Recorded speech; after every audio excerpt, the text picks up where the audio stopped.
Então é importante a gente saber a comunicação e com quem a gente vai falar.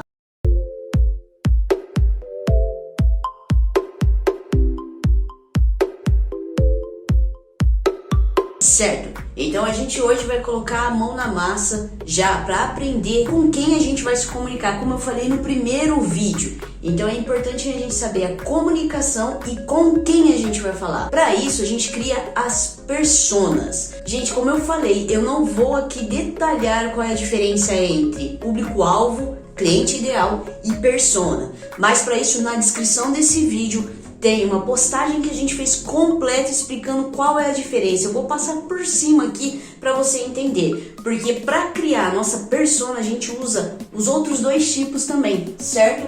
O público-alvo é quando a gente fala sobre coisas mais de dados demográficos, qual é o gênero, é homem ou mulher. Isso você vai analisar o seu histórico dentro da empresa. Se você ainda não tem cliente, você ainda está começando o seu negócio, você provavelmente fez uma pesquisa de quem consome mais o seu produto, homem ou mulher, certo? Aí entraria nessa questão, já de uma pesquisa de mercado. Agora você que já tem empresa, você já sabe. Homem ou mulher compra mais de você? Isso é um dado de um público-alvo. Qual a classe, onde está localizado, isso são informações mais de dados demográficos. Então, logo é um público-alvo. Já o cliente ideal, o que é um cliente ideal? Um cliente que ele paga bem, ele valoriza o seu negócio e ele indica o seu negócio ou seu produto. Esse é o cliente ideal, é ele que a gente vai nortear, é pensando nele que a gente monta a nossa persona. Então você precisa entender os outros dois passos. Quem é a nossa persona? Persona quer dizer que é um grupo de pessoas com comportamentos parecidos do seu cliente ideal, entendeu a importância? Então, de novo, é um grupo de pessoas que tem o mesmo comportamento, um comportamento parecido, que uma pessoa que vai representar esse grupo, essa tribo, que é referente ao seu cliente ideal,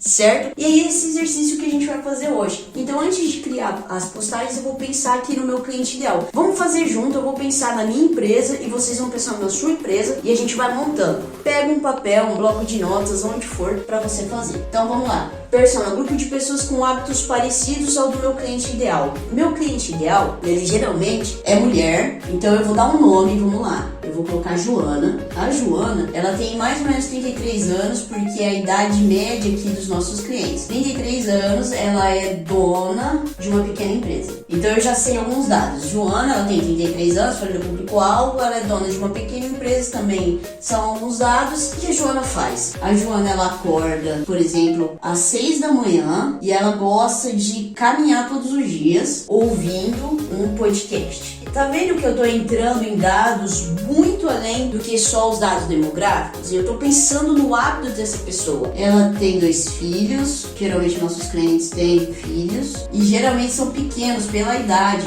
Ela tem 33, geralmente tem filho pequeno.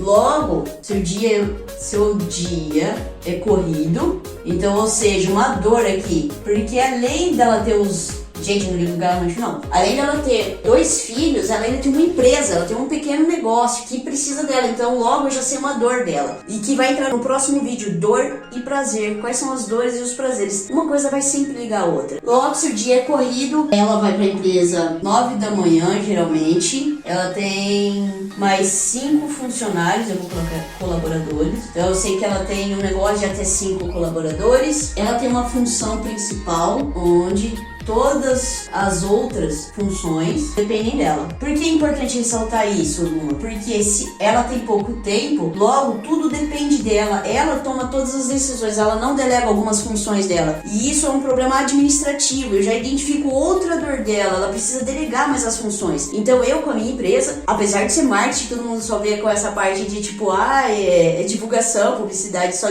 da marca, mas a gente se preocupa com os processos dentro dela. Porque se ela não tem tempo, ela não vai ter tempo também para falar sobre o marketing dentro da empresa dela, e isso afeta os nossos resultados. Você vê como é além? Eu tenho que olhar além, tenho que olhar o comportamento dela e aonde entra meu produto e aonde eu vou sanar aquelas dificuldades. Então quais são os problemas aqui? Tempo, delegação, administração da empresa, e sabe o que é isso? Conteúdo. conteúdo, que a gente vai falar no próximo vídeo, então eu não vou aqui ser tão específica para entrar a fundo. Mas você já vê que eu tô determinando os conteúdos que eu vou falar? Esses dias eu recebi no nosso direct lá do Instagram, falando que uma das dores é a busca dessa criatividade de conteúdo. Você não precisa se matar para criar um conteúdo. Ele não tem que ser um extremo criativo. Ele tem que falar de uma dor ou de um prazer para alguém que é ideal para o seu negócio, para o seu cliente. Quando você faz isso, esse exercício, você está nichando e qualificando o seu cliente. Seu seguidor, ele vai ser muito mais qualificado, que são pessoas com o comportamento que você está procurando, de assuntos que eles estão procurando, porque são assuntos que remetem a ele, é interessante a ele. Não precisa muito tanto de criatividade, precisa mais de você olhar para o seu cliente. Se você não tem ainda cliente, como eu falei, você tem que fazer uma pesquisa de mercado, identificar grupos parecidos de comportamento. Então, toda vez que eu criar, eu vou pensar na Joana de 33 anos, que ela tem 2 filhos.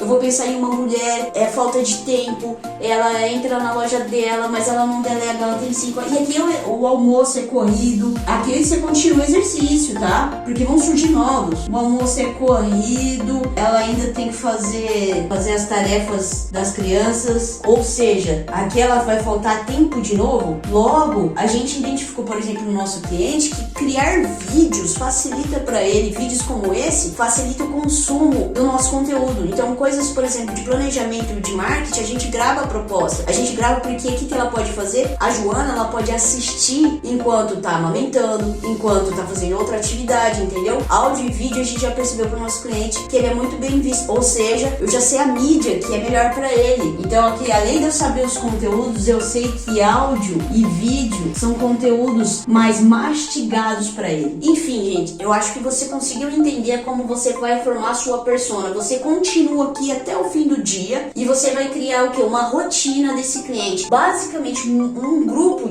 dessas pessoas tem esse comportamento parecido. Pode não ter 2 filhos específicos, tal, mas é parecido, certo? Cada negócio tem várias personas. Essa é uma, mas eu tenho um cliente homem, eu tenho clientes homem, então eu também tenho que fazer a persona, por exemplo, do João. E os nossos clientes homens são mais velhos, então o João vai ter 40 anos, ele já sai de manhã e ele não vai caminhar, ele vai direto para a empresa, ele é o cara que abre, ou ele vai tomar um café na padaria local, o hábito dele muda, então eu vou fazer a persona dele. Então você vai ter mais de uma persona, cria a sua persona principal, depois vai criando as outras personas que agora você já sabe com quem falar. Agora o próximo passo é a gente falar sobre as dores e os prazeres, que é onde a gente vai encontrar aqui os nossos conteúdos de valor.